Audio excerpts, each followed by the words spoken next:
اسی کہتے ہیں ایک استغفار ہے، جو آدمی اس استغفار کو 3 دفعہ پڑھ لے، فرمایا زبد البحر، سمندر کی جہاد کے برابر گناہ اللہ معاف فرما دیتے۔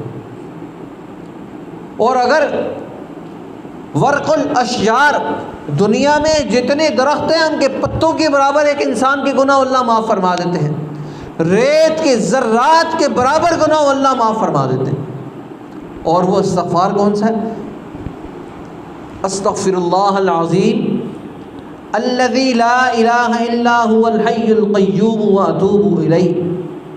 یہ اللہ کو ایسا پسند ہے، ایک آدمی 3 مرتبہ پڑھ لے اللہ معاف فرما دیتے۔ اور شیطان کہتا ہے اہلکونی بالتوبۃ والاستغفار، اس انسان نے مجھے توبہ اور استغفار سے ہلاک کر دیا، میں نے اس کی خواہش سے اس کو ہلاک کیا، اس نے توبہ اور استغفار